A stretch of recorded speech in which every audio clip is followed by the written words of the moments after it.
Bom dia a todos, meu nome é Maíra. E antes de tudo acontecer, nosso professor Nathan havia comentado sobre a Olimpíada. E no começo eu não ia participar porque eu não tinha muito interesse nesse assunto.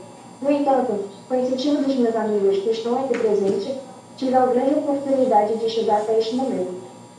E também sou muito grato por todo o apoio que foi oferecido por mim, tanto pelos meus amigos quanto pelo nosso professor. E nesse longo período percebi o que eu estaria perdendo se não tivesse participado. E em cada dia, nos desafios, eu aprendia mais. E o assunto, como o câncer de pele, não são abordados com facilidade em nosso dia a dia. E eu acredito que a Olimpíada nos deixou mais autônomo, porque, sinceramente, eu achava que muitos desafios que aconteceram na Olimpíada não seriam superados, mas conseguimos superar.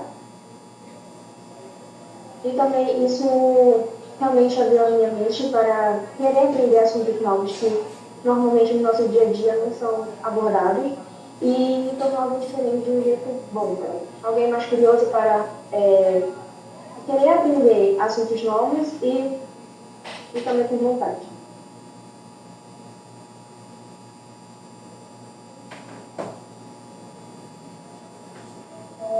Bom dia a todos, meu nome é Manuel.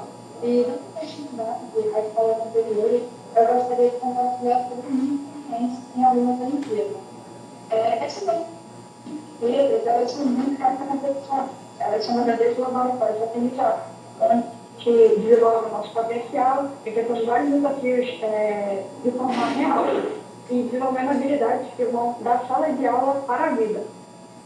A UBCIT, a Maratona Tech, por exemplo, tem como objetivo despertar o prazer pelo aprendizado e o interesse pela ciência, tecnologia e inovação.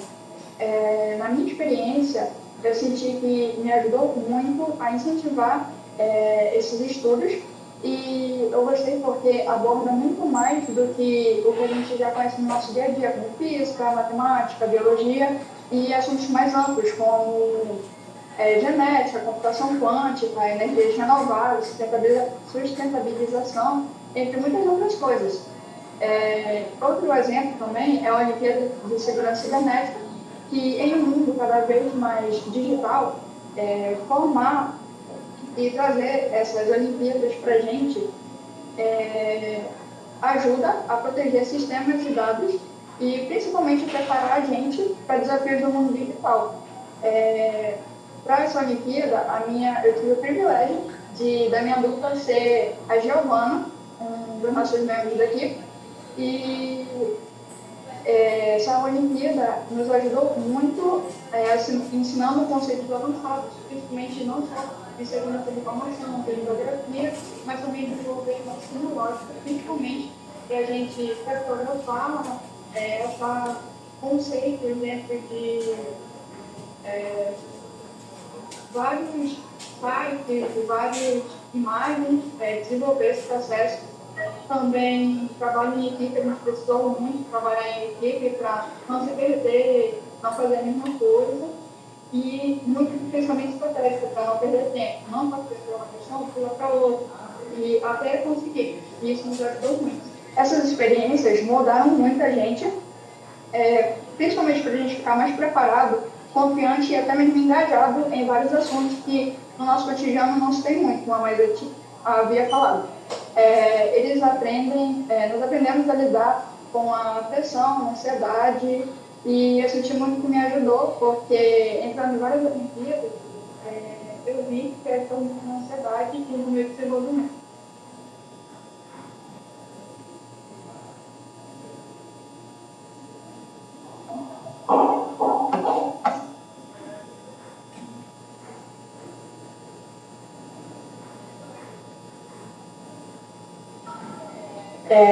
Bom dia a todos, eu me chamo Ana Flávia e agora nós vamos introduzir o nosso trabalho que está ao câncer de pele. O câncer de pele ele é uma das maiores causas de morte do mundo. Ele acontece quando células do nosso corpo ela passa a crescer de forma descontrolada, invadindo assim os nossos tecidos e órgãos saudáveis. E esse assunto ele é muito importante de ser discutido, já que ele representa um grande desafio para a saúde pública. E entre os tipos existentes, nós podemos destacar que o câncer de pele ele é o mais comum no Brasil quanto no mundo, porque ele está diretamente ligado à exposição do sol. Ou seja, a radiação solar ela atinge a nossa pele de diferentes maneiras e de forma direta, dispersa ou refletindo em superfície. Quando o contato é excessivo, ela aumenta bastante e tem o risco da doença, especialmente em pessoas de pele e cabelo e olhos claros, desenvolver esse câncer.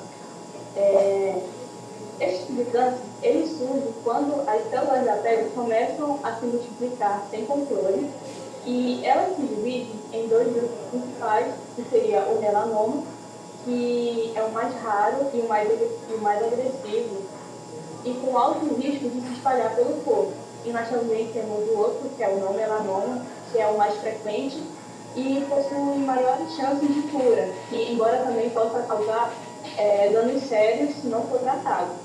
E no Brasil, o câncer de pele ele representa 30% de casos de tumores malignos e a maior parte deles é o não melanoma, porque os carcinomas de base celular, o espino celular, mesmo sendo menos perigosos, eles merecem sim uma atenção maior, principalmente em pessoas mais velhas ou com um histórico de exposição solar intensa.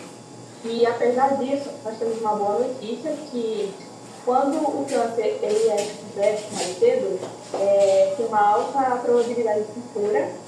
E eu quero também falar que as lesões elas costumam aparecer nas partes do corpo mais expostas ao sol, como o rosto, o pescoço e os braços. Então, por isso, a prevenção é essencial, porque a gente pode fazer o uso do protetor solar todos os dias, escolher roupas adequadas e evitar a exposição em horários de pico. E sempre estar atento e observando a nossa pele para ver se tem algumas alterações, porque isso faz muita diferença e ajuda a tratar o câncer o quanto antes.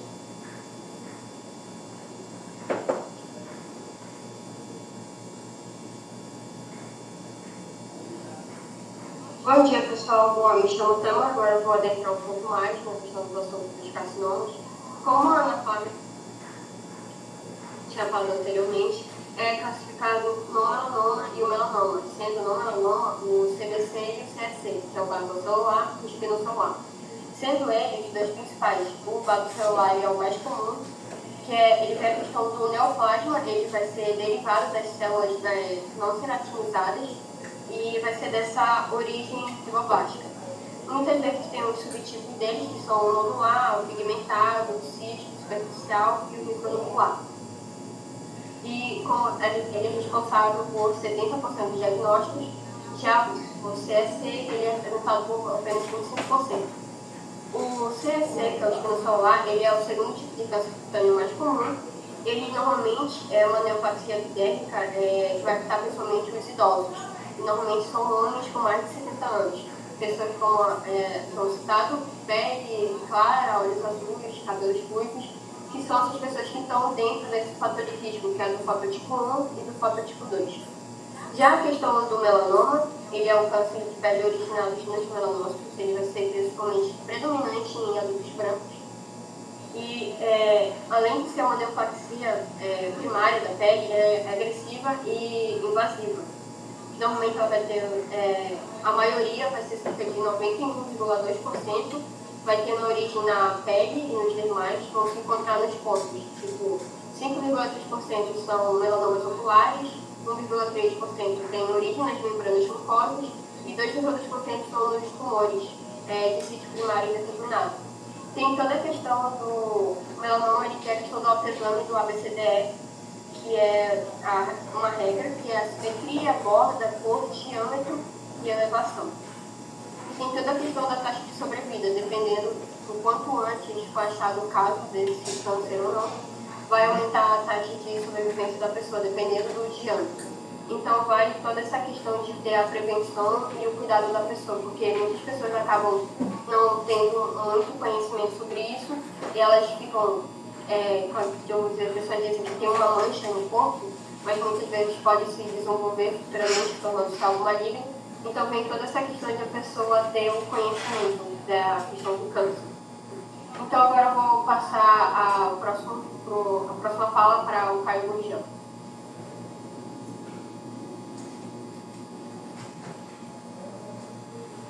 Bom dia, me chamo Caio Gurgel, sou medalhista olímpico na Olimpíada de Inteligência Artificial. Eu também tive o interesse em participar, próximo ano estou querendo participar da Olimpíada de Informática da Unicamp e venho já atuando bastante nesse meio da inteligência artificial, trazer esse avanço que vem com a gente durante os anos para usar ele e moldar o nosso futuro, trazer toda essa parte da ciência da computação e utilizá-la para elaborar meus projetos. Então é um prazer estar aqui explicando uma coisa que eu gosto de explicar e principalmente uma coisa que eu domino. E antes de começar a explicar realmente a parte mais fundamental, mais densa do nosso trabalho, eu tenho que dar um contexto geral. A inteligência artificial, como todos acreditam e sabem aqui, ela vem se desenvolvendo aos anos com uma velocidade extensa. E com isso, ela é treinada por várias largas escalas de dados. E com isso a gente veio trazer essa aplicabilidade da inteligência artificial para o nosso projeto. Porque a gente acredita que esse treino que a inteligência artificial pode fazer, ela não é só apenas utilizada para poder falar com um chatbot. Ela pode ser utilizada para poder analisar dados. E esses dados são de extrema importância, principalmente para a área da biologia, que é uma área que procura estudar o ser humano, estudar as células. E a gente não pode ter erros, de verificação nos dados, a gente também não pode ter erros de output e principalmente a gente tem que focar nisso, a gente tem que focar no jeito de filtrar esses dados para a inteligência artificial conseguir detectar esses tipos de cânceres.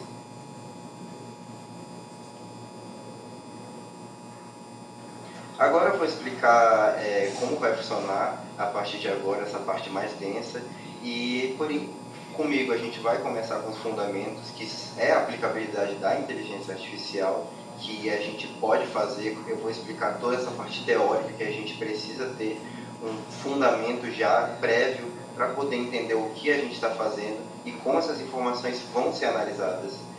E vale ressaltar que se vocês tiverem alguma pergunta, podem perguntar, porque realmente é uma parte mais densa e pode ter deixado alguma coisa de fora que eu deveria comentar.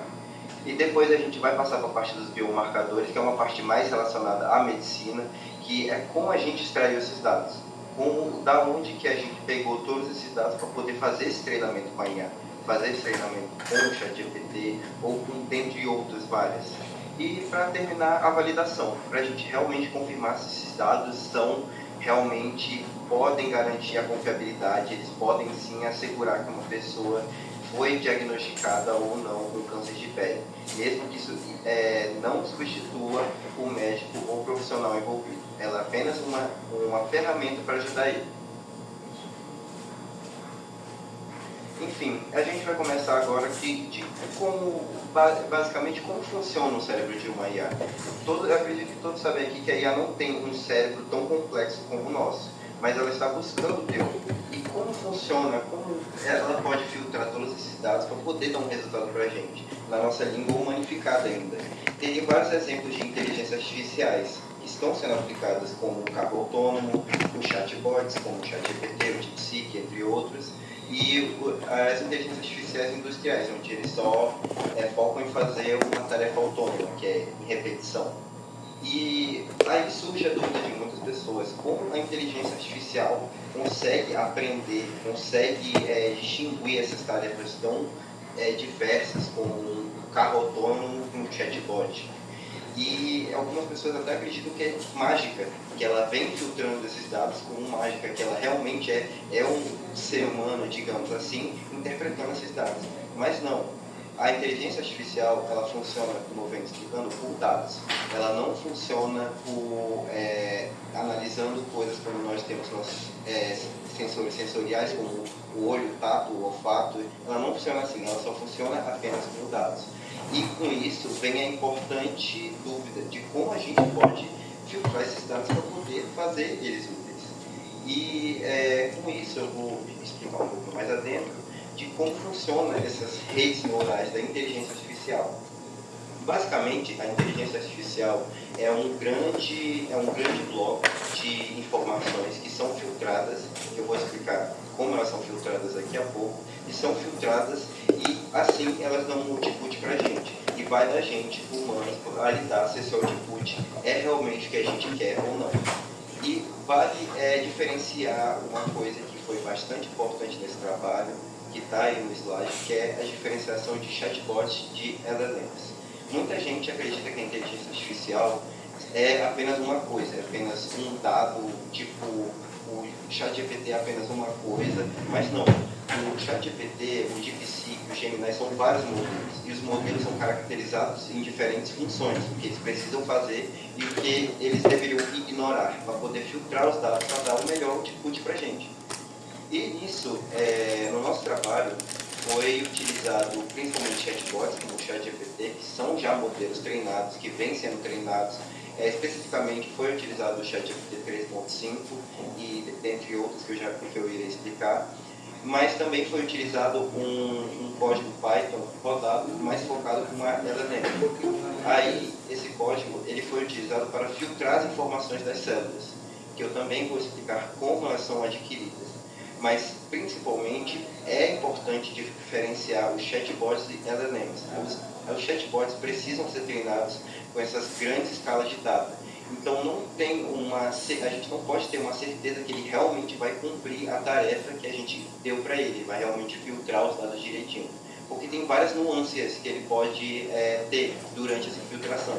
Então, a gente precisa fazer uma inteligência artificial que é mais filtrada para LLMs, que é um modelo que ele apenas foca em fazer uma tarefa, que ele não é treinado com várias escalas de gráfico, ele não pode ter uma variável constante no treinamento dele, por causa que o ChatGPT ele tem muita coisa, ele tem um data center de mais de 2 trilhões de dados, e isso pode causar uma nuance. E no nosso trabalho, que procura ser só específico do câncer de pele, a gente elaborou uma filtragem melhor para isso.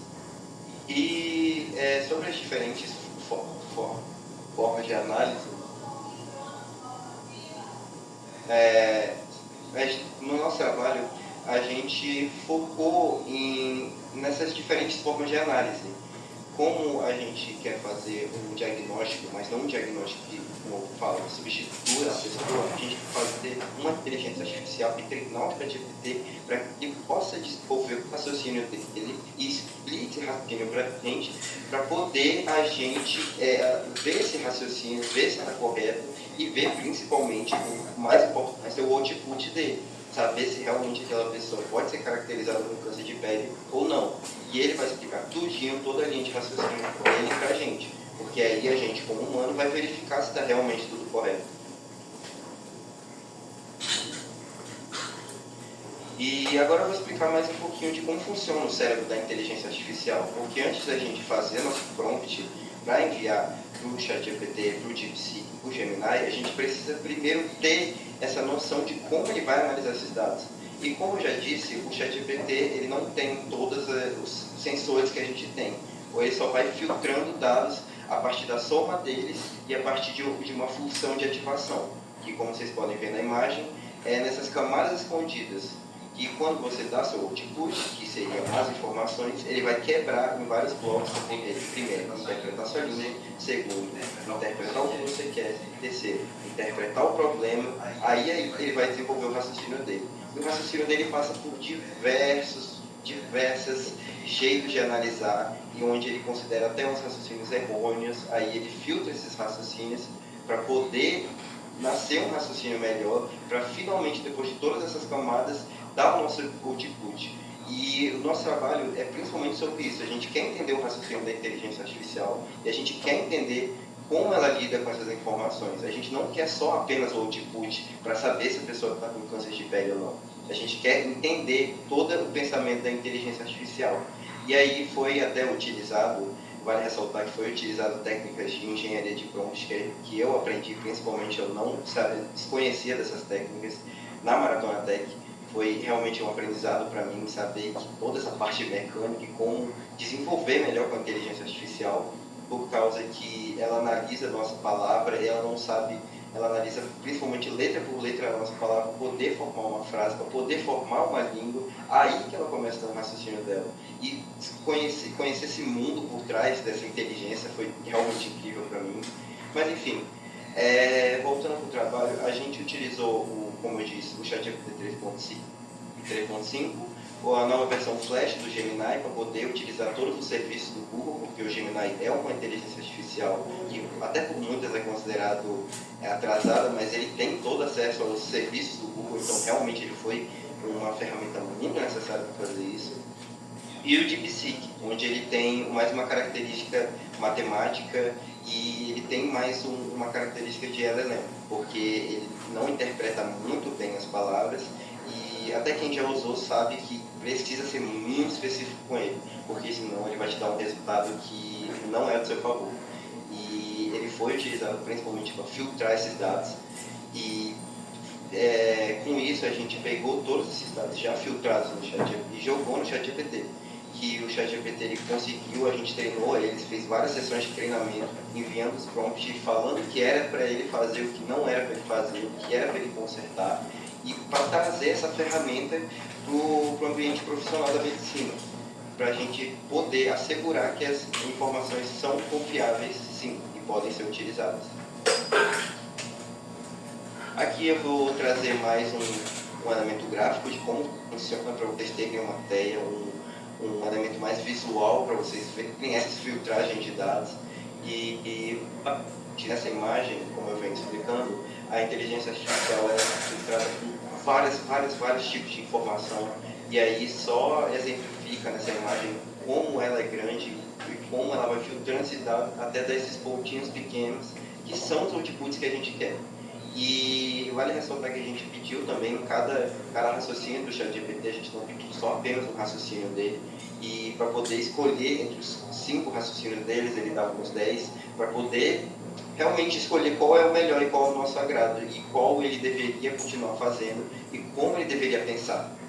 E vocês podem ver que é bastante filtrado a inteligência artificial, ela filtra bastante esses dados que a gente viu para ela, que é esse prompt que a gente dá, que é basicamente o texto que a gente dá para o ChatGPT, para o DeepSeek, e ela filtra e dá esses pontinhos para a gente.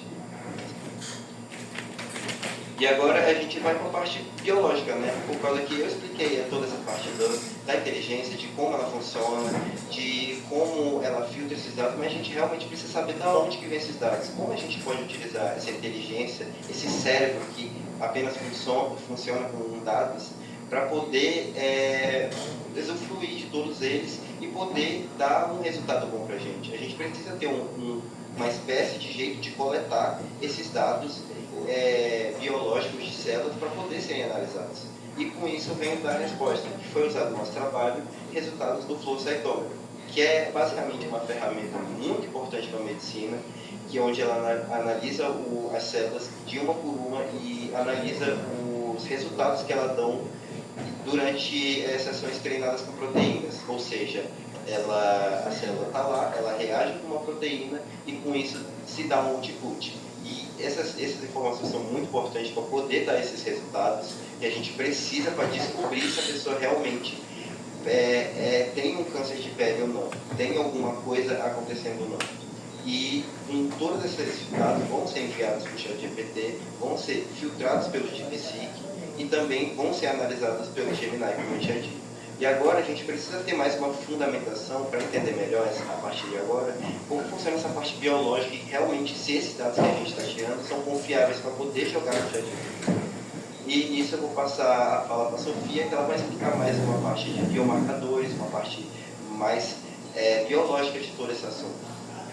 Caio, tá me ouvindo? Caio? Bom, como as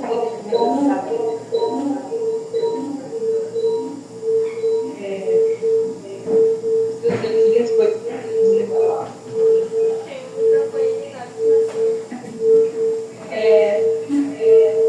como falei que eu tinha produzido com Sofia, eu fiquei responsável pela parte dos biomarcadores principais, mas antes, quais são os mais importantes para o câncer de pele, eles entender o que são os biomarcadores tumorais. Eles são moléculas como proteínas, DNA, genes, enzimas, entre outros, presentes no nosso corpo que indicam a presença de tumor dos seus tais e a resposta ao tratamento, se ele está progredindo ou regredindo. Um dos que a gente escolheu foi o LDH, ele não é específico do câncer de pele, ele está presente, pode ser uma enzima que está presente em todos os tecidos do nosso corpo, ele é utilizado em várias outras doenças. Ele é responsável por gerar energia para a nossa célula.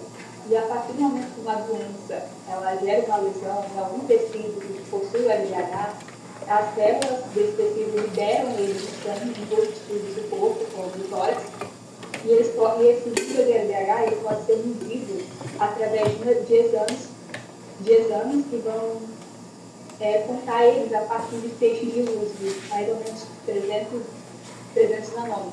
E esses dados, como está entendido, eles vão ser levados para o flow cytometer e serão analisados. E serão de suma importância variar. Só que vale ressaltar que o LDH ele não diz o que causou o dano. Ele apenas indica o quão grave pode estar sendo o câncer, como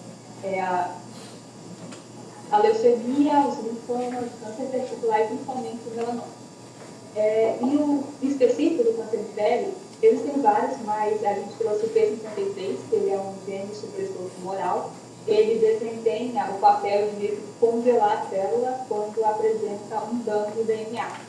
E caso esse dano não seja reparado, ele vai iniciar o processo de apoptose, que é a morte programada de uma célula. Foi feito um estudo nos Estados Unidos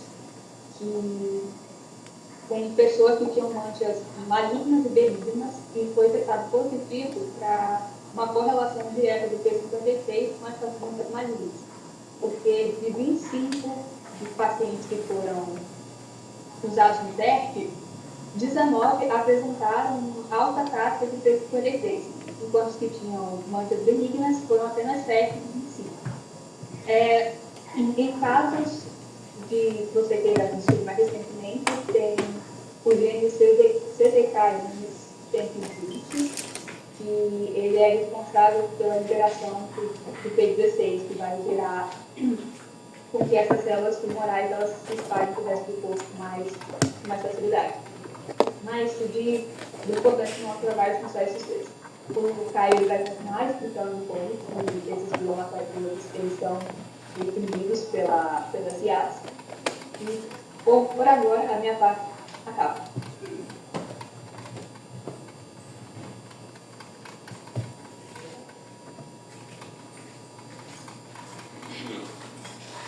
Novamente, continuando o que a Sofia disse, todas essas partes biológicas são muito importantes para o nosso trabalho, e agora eu trouxe até uma imagem que foi retirada de um site de pesquisa sobre o flow cytometer e sobre como a gente pode usar esses dados para colocar eles em deep learning, que é quando a gente joga os dados na inteligência artificial para ela aprender e se avaliar, e a gente avaliar ela, que também pode ser chamado de avaliação supervisionada, que é o que a gente está fazendo nesse trabalho. E basicamente nessa imagem a gente pode ver que o flow cytometer ele pega as células, ele coloca sobre um líquido que coloca ele direto encostado contra o vidro, e nisso é jogada uma luz. Essa luz são também jogadas proteínas, que são os reagentes, como vocês podem ver aqui na Coral Spatial Transformation, onde são retirados esses dados topográficos e também dos reagentes, da intensidade do que a luz reagiu, e com isso é caracterizado esses dados para a gente. E esses dados são normalmente colocados para análise e também são classificados, que é o nosso processo que a gente está fazendo nesse trabalho, principalmente que foi o que o DeepSeek fez, porque a gente precisava confirmar realmente a autenticidade desses gráficos. Vale ressaltar que todas as informações foram tiradas do Cell Atlas, que é um site de pesquisas já fundamentado por muitas universidades que focam apenas nesse estudo da célula, e todo o nosso trabalho foi baseado nesses dados de células para poder ter o resultado se realmente dá para diagnosticar uma pessoa com câncer de pele. Com isso eu venho trazer mais gráficos aqui de como é reagido, como as células podem ser analisadas, uma parte mais gráfica para vocês entenderem realmente da onde esses dados estão saindo, onde vocês podem ver que na parte mais azul são as células que não reagiram tanto a certas proteínas, e a parte mais vermelha é uma parte que deveria ter, que tem que ter mais atenção, e é essa parte justamente que vai determinar se um paciente tem chance de ter um câncer ou não, ou até entre outros.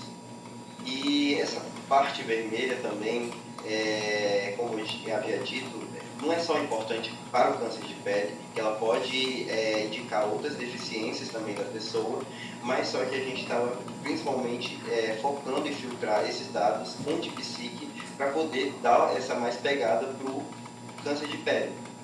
E aí vocês podem dar uma olhada nos gráficos de como é. E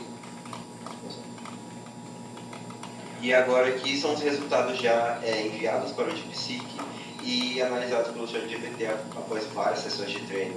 E também até alguns códigos meus para verificar realmente a autenticidade dos gráficos, onde foi possível perceber que os dados analisados têm toda a parte que define realmente de quem foi. Esses dados que eu analisei foram normalmente tirados de autópsias, ou seja, tem a parte de ser realmente se a pessoa tem um problema já dela, tipo, também questão de idade, questão de problemas cronológicos, que vem já da pessoa com o tempo, que são informações relevantes para trazer tudo isso. E essa filtragem foi toda feita pelo DeepSeek, foi toda colocada nas redes neurais e filtrada para poder dar esse resultado para a gente. Porque, como eu digo, um diagnóstico não é só dizer se realmente uma pessoa tem ou não. A gente precisa avaliar várias coisas. E por isso que a gente vem trazer essa pesquisa como um meio científico de analisar tudo isso. E agora eu vou passar a palavra para a Giovana, que ela vai explicar mais como se deu os resultados e qual o método que a gente mostrou para o ChatGPT, como se deu essas sessões de treinamento, qual o método que a gente utilizou para poder o ChatGPT saber o que ele tem que fazer. E que foi realmente ressaltado e reavaliado para ver se realmente ele estava seguindo esse método. Eu passo a palavra para ela. Olá, eu sou a Giovana e eu vou explicar para vocês qual foi o método que foi utilizado e como a gente pode utilizar esse IA na identificação dessas manchas. Bem, utilizando o método ABCDE, que consiste em verificar a simetria, a borda, a cor, o diâmetro e a evolução da mancha. Pode passar o já. É essencial que o paciente ele tire uma foto com foco nítido, uma boa iluminação e uma referência do tamanho, um objeto ao lado da mancha para ter alguma referência no tamanho dela.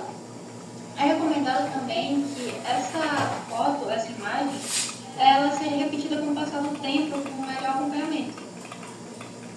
Sobre isso, também será utilizado o paciente, ele será orientado por meio de checklists, visando encontrar as informações mais cruciais para o diagnóstico final. Vale ressaltar também que todo esse perfil que ela vai dar, ela não vai passar de um auxílio, uma ferramenta de triagem inicial. E aí ela sempre vai ressaltar que é muito mais importante o paciente ir atrás do médico e ir atrás de um hospital especializado nisso, mesmo em manchas que ela considera com baixa periculosidade ou que ela fique em dúvida. Também vai ser necessário, e como nossa guia ela vai ser integrada com auxílio de redes neurais, ela vai ser treinada com vários tipos de imagens avaliação de fundo de pele, podendo ser tanto auxílio para os pacientes quanto para os médicos. E visando assim a identificação de um câncer de pele mais precoce, aumentando também os riscos de cura. E agora eu passo a palavra para o Caio, que ele vai dar a palavra final.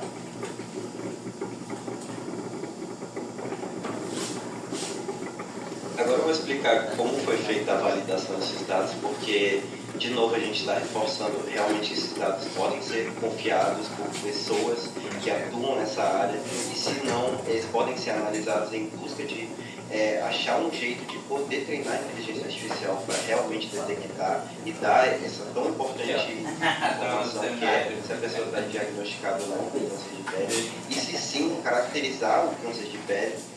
E, enfim, depois de várias sessões de treinamento com o ChatGPT e toda essa parte filtrada dos dados com DeepSeek e estudados com Gemini, foi realizado aqui esses outputs para a gente, que basicamente a gente colocou o ChatGPT com um perfil de um profissional para ele poder dar uma resposta como um profissional daria, ou seja, ele precisa realmente ter um meio técnico para poder responder isso, e isso pode ser alterado também. Vale ressaltar a personificação do nosso prompt. Ele pode ser alterado de diversas maneiras, porque depois dessas sessões de treino com o ChatGPT, ele já está sabendo o que ele deve fazer, o que ele deve falar ou não falar. Aqui vocês podem ver aqui que ele deu alguns sinais de alerta, acompanhando também a pessoa, falando que pode ser, o que provavelmente pode ser, que essa pessoa, como paciente, deveria falar a um profissional. E vale ressaltar que ele não dá um diagnóstico definitivo. A gente fez os treinamentos que ele não deu uma resposta certeira, mesmo sem ter certeza, porque acontecia que ele dava umas respostas até faziam sentido, mas a gente não podia considerar uma verdade absoluta. Devia ter uma análise mais focada daquela pessoa, e como a Giovana disse, essa é só apenas a triagem inicial. Não indica que realmente a pessoa está diagnosticada com um câncer de pele, mas sim com uma informação para ela levar em conta, uma informação que ela deve passar para o profissional para ele analisar. E com isso a gente busca trazer a inteligência artificial para esse meio médico, e interligar essas duas partes entre o paciente para ele se sentir mais informado e o médico profissional, para ele realmente analisar o que foi dito pela IA.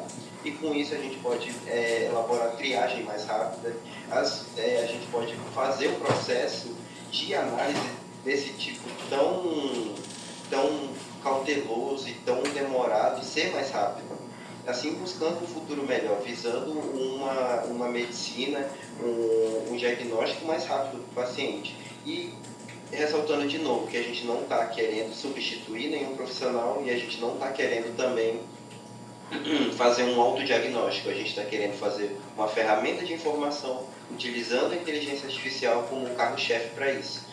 Aí tem no outro slide resposta. Essa daqui foi uma resposta mais gráfica, que a gente pediu para ele analisar direito, assim, para poder o paciente se sentir mais informado sobre o que estava acontecendo, o que podia ser mais claro, não dando certeza disso. A gente destaca toda hora que ele não pode dar certeza disso, ele não pode afirmar com certeza absoluta que realmente esses dados são verdadeiros, principalmente por imagens que podem ser alteradas ou distorcidas. E principalmente vale ressaltar, durante o treino teve um erro. Múltiplas vezes ele confundia o câncer de pele com queimaduras ou com outros tipos de, exemplo, velhice, e outros tipos de nuance que ele sempre ia confundindo com alguma coisa, e ele ia com um raciocínio que não era muito proveitoso para a gente. Ele ia por outros caminhos que a gente não realmente gostava. Então a gente fez ele treinar bastante para poder diferenciar isso. O problema maior que a gente teve no treinamento foi em questão dessas queimaduras, foi em questão de outras nuances de pele, mas que foi problema mesmo, foi as queimaduras. E como eu venho dizendo, Essas aqui são as nossas referências, e como eu venho dizendo, todas essas informações que a gente tem da inteligência artificial e como ela pode ser usada como um meio de carro-chefe para trazer tudo isso, e toda a nossa apresentação veio a simplificar como a inteligência artificial pode ser usada não só para fazer tarefas básicas, mas sim por ter todo um processo de pesquisa por trás para a gente poder elaborar, através da engenharia de prompt, um jeito dela poder analisar, te ajudar na vida, não só cotidiana, mas sim na parte médica, que é uma parte muito mais tensa e cautelosa, que a maioria das pessoas nem sabe o que está acontecendo consigo mesmo. E com isso eu venho finalizar essa parte do trabalho. Muito obrigado por ter assistido. Eu vou passar agora a palavra para o professor Natan.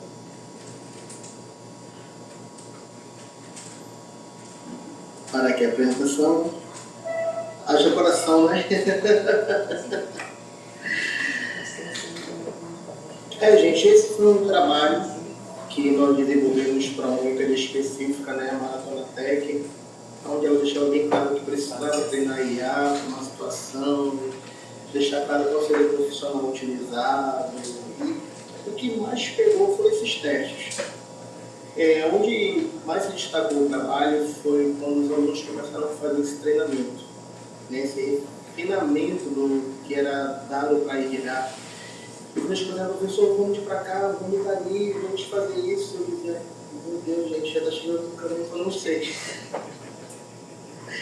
E aí eu comecei a pesquisar e comecei a dar aquela força e saiu esse trabalho aí maravilhoso. Eu sempre falo para eles que o professor não sabe tudo. Ele é um orientador, né? E eu espero que, assim, a palestra tenha acendido um fogo aí em vocês, futuros profissionais de educação, os que são professores, né? Para que possam aplicar as Olimpíadas, aí no Alto Solimões, aí para a banda Itabatinga, aí para todo o estado, os municípios da região amazônica. E é isso, professor Oscar. Estamos aí com algumas perguntas, né? Vamos só salientando vocês, são alunos, né? Do segundo ano do ensino médio, estão nervosos, estão aqui rindo. E nós estamos aí para tirar por dúvida e torçam pela gente para que a gente seja campeão nessa Olimpíada de novo. Tá bom? Mais uma vez, obrigado pela apresentação. Eu abro o espaço para perguntas, se tem aqui no chat, o virtual. Podem abrir o microfone também. Fiquem à vontade. Tem alguém, alguma pergunta?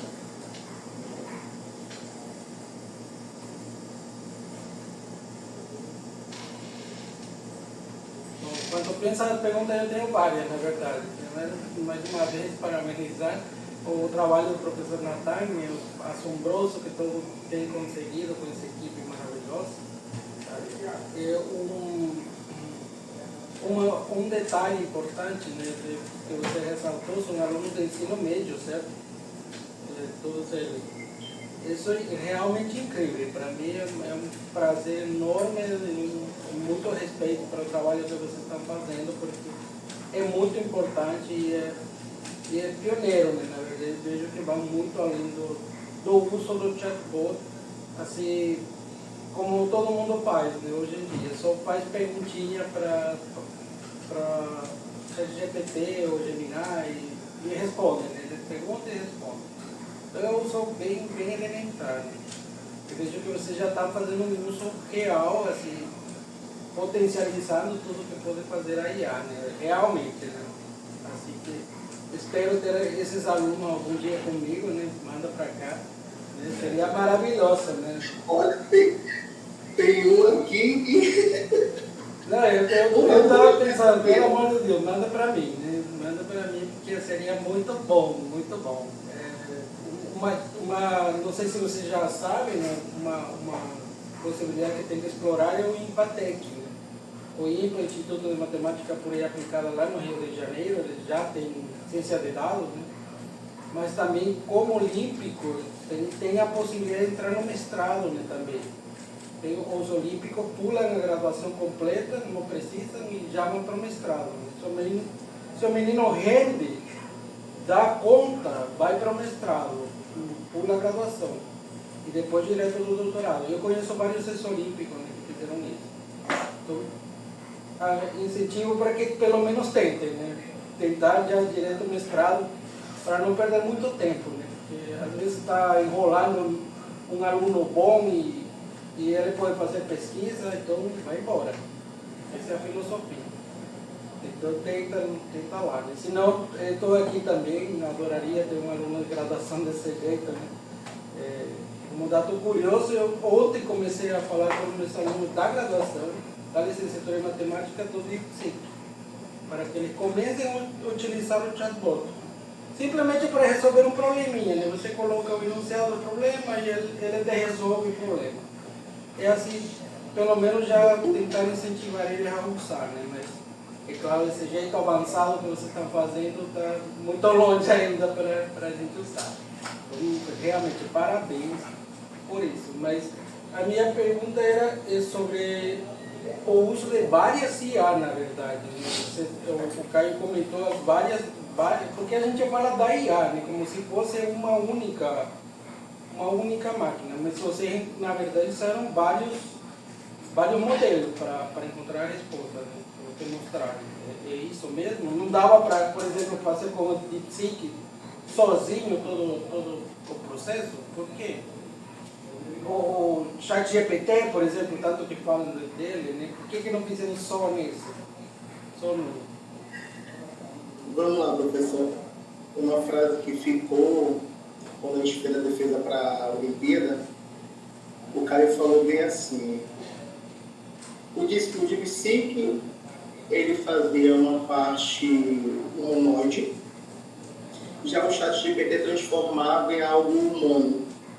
Então essa fala dele despertou uma curiosidade em mim que eu não tinha percebido ainda. Então meus alunos foram além, porque eu não conhecia, eu não pensava dessa forma e não conhecia dessa forma. E aí depois eu chamei ele e disse, mas como assim? Aí ele, não, professor. Mas vamos lá, cara, explica aí.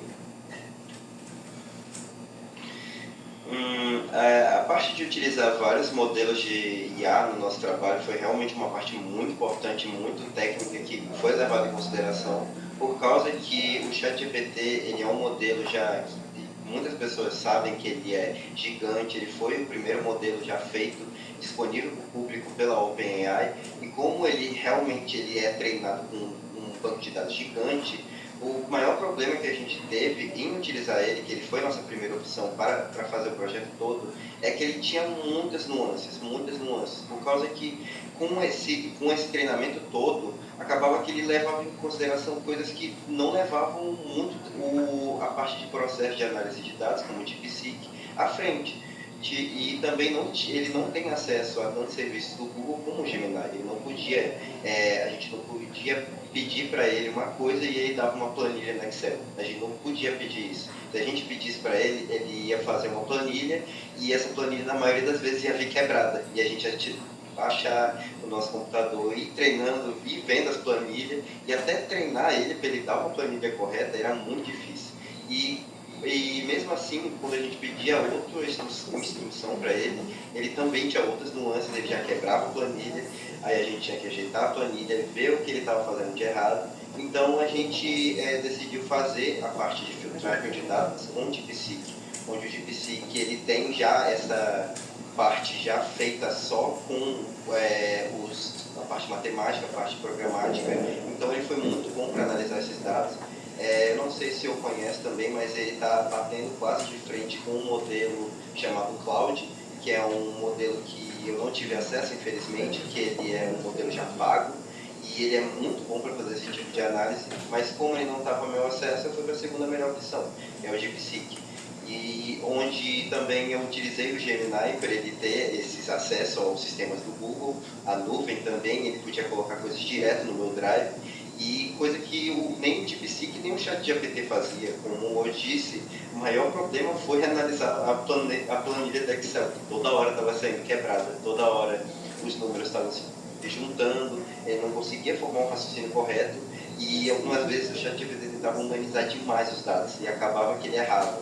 Ele tentava fazer traduções de alguns dados sem eu nem pedir isso, Então, vale ressaltar também essas sessões de treinamento com o ChatGPT para poder dar esses dados e como essa foi uma mão assim para entregar esses dados na palma da sua mão para falar, isso é tal coisa e isso talvez você pode estar com isso, mas só que sempre consultar um profissional para saber realmente o seu diagnóstico. Sobre o DeepSeek, resumidamente, ele foi mais essa parte analítica, ele dava em texto para a gente poder jogar no Gemini e ele poder filtrar isso numa tabela, ou se quiser também gráficos, que ele é muito bom em fazer isso, o 2.5 Flash foi o que eu utilizei, ele é muito bom em fazer isso, ele já enviava tudo para o meu Drive, e qualquer coisa eu só falava para ele apagar ou reescrever os dados que ele podia fazer, tudo isso na palma da minha mão. Aí com isso eu joguei no ChatGPT para poder dar esses resultados que a gente tem no nosso trabalho. Muito bom, impressionante. Então eu pensei em uma IA como usar e vocês estão usando várias de maneira muito boa. Muito bom, parabéns.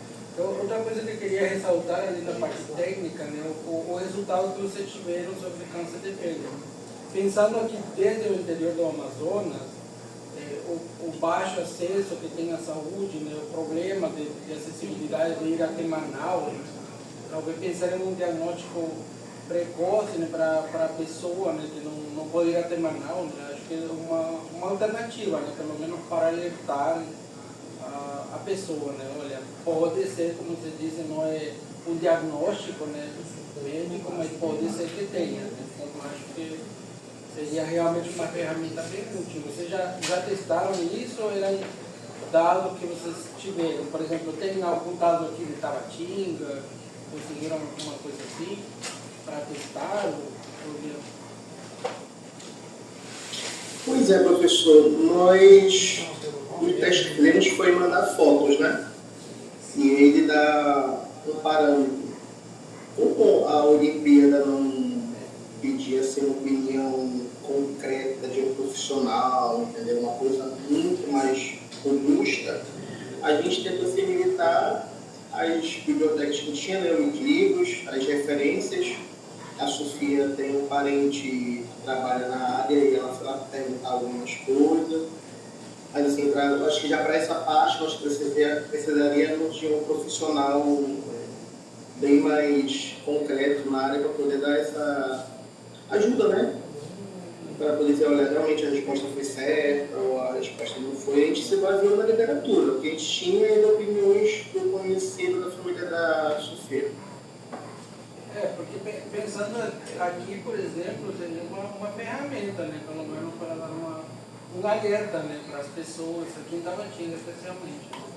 Você pensar se poderia coletar essa imagem e mandar para você analisar, né, para tentar ajudar com essas passagens na saúde que tem, né? No interior em geral do Amazonas, eu acredito. Né? Poderia ser pensado uma coisa assim. Se não tem pensado, acho que deveria ter pensado em continuar com esse projeto nesse sentido. Né? Coletar imagens reais de que a pessoa vi e ver qual que é o resultado. Eu acredito que seria interessante. Continuar com isso. Muito bom. Obrigado. Mais alguma pergunta, gente? Pois é? Então a gente vai continuar com... Eu quero fazer uma... Tudo bom, Natan? Tudo bom, Natan? Prazer em rever. Muito bom o trabalho do pessoal. Eu entendi que era um trabalho específico, né, para vocês participarem de uma competição, então certamente havia um prazo curto para isso e talvez vocês não tenham conseguido fazer tudo o que vocês queriam fazer ou que podiam fazer. Eu achei curioso o Caio falando que depois do treinamento a IA confundia muito o câncer com queimadura, né? E eu fiquei pensando que talvez um aspecto que certamente vocês não tiveram tempo de colocar é que normalmente essas questões de saúde elas sempre vêm acompanhadas de alguns sintomas, né? Então, alguns indicativos que podem ser extraídos aí, por exemplo, a partir de um exame de sangue, para além da imagem, né? E talvez uma maneira de melhorar ainda mais o desempenho, né, fosse acrescentar esses indicadores aí que talvez indicasse que fosse um câncer e não uma queimadura, mas eu entendo aí que o tempo certamente deve ter sido reduzido. Isso daí seria com certeza um bom trabalho aí de iniciação científica. Eu não sei. Esse colégio é o colégio da Unicamp? Desculpa que eu cheguei atrasado na apresentação e não peguei tudo.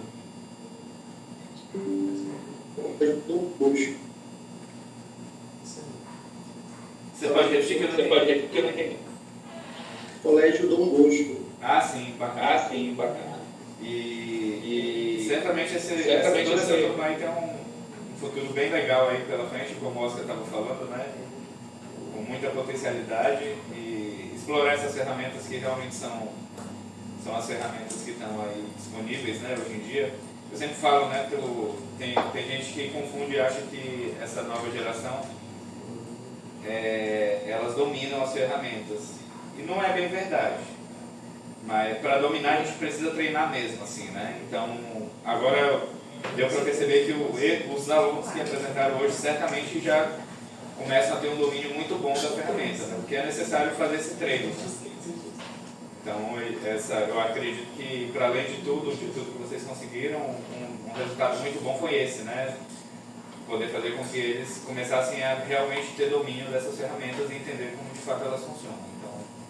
Eu parabenizo aí pelo trabalho e estamos aqui para colaborar, viu? Uma galera muito boa aí. Parabéns pelo trabalho. Ele deixou né? Você não acha pode levar, o senhor pode levar. Muito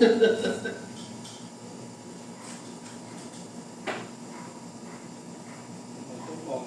Seria ótimo receber ele aqui em Tabatinga. Seria muito bom. Então, Mário, você também, né? Venha visitar a gente, né? Espero que no futuro próximo. Vamos estar abertos aqui no seminário, estamos aguardando por você.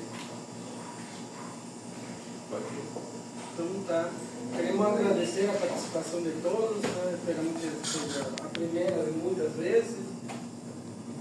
Deixamos o convite para o próximo seminário. Só uma coisa antes de encerrar. No chat eu coloquei o link para o formulário, daí você vai servir para elaborar o certificado de participação que está no